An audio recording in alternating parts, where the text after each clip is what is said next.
Raja Krishnamoorthi, he's a Democrat from Illinois, ranking member on the Select Committee on China. Congressman, thanks so much for joining us tonight. Thank you, Jim. Thank you so much. I want to get to Chinese hacking, but given we just reported details about Iran's efforts to hack both the Trump and Harris presidential campaigns, does it strike you that these efforts are still relatively blunt and simple? Because, I mean, the spear phishing email is as old as email, right? I mean, it's exactly how they penetrated the Clinton campaign Russian hackers did in 2016. I mean, is it both alarming but also comforting at the same time in that the tools are frankly not that complicated, sophisticated? Well, I don't know that it's comforting. I think they use those tools because they're still effective. And I think they have other tools beyond that, which they might use as well. But there's one aspect of what the Iranians are doing, which is especially distressing or disturbing, which is that they are trying to track the location and movements of certain individuals whom they want to intimidate, harass, and in some cases harm. And we know that there was a plot to kill John Bolton, which was charged in August 2022. And we know that they're also after Donald Trump. And so there's a certain more sinister or darker aspect to what the Iranians are doing than merely hacking and dumping information. Interesting. So you're saying the tracking attempt is so that they could follow them and potentially attack them? That's right. In fact, there was a think tank in Washington, D.C., which tried to compile the list of these types of activities by the Iranian regime.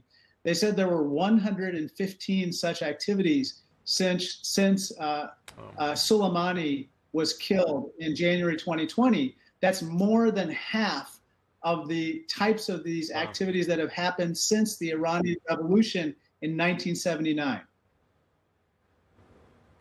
Do you believe that tech companies are good faith partners in the effort to counteract this kind of interference? Yesterday, the Meta CEO, Mark Zuckerberg, wrote a letter to the House Judiciary Committee where he said he regrets investing in and promoting election infrastructure because it could appear partisan. I mean, we know what influence these outside actors had or attempted to have in the 2016 election in particular, but also 2020. I mean, are they partners in this or are they resisting? I think that increasingly since 2016, certainly in the 2020 election, the 2022 midterms as well, you know, these companies have been partners with the federal government as well as local governments in trying to guard against, you know, for instance, Russian bots, you know, posing as real people, or Russian state actors posing as real people and spreading disinformation on their social media platforms. I think that's a good thing that they have that partnership. At the same time, I understand why Zuckerberg would be concerned about somehow appearing as though he's partisan in terms of his investment in protecting election infrastructure. Let's talk about China now. You're, of course, on the Chinese Select Committee. The Washington Post reported this week that Chinese hackers breached U.S. internet service providers in recent months, including major providers serving millions of customers. The Post says their targets are believed to include members of the government and the military. I mean, the thing about getting into servers is once you're in the servers, you can access a whole host of individuals, right? Not just the one person you may target with, say, a spear phishing email.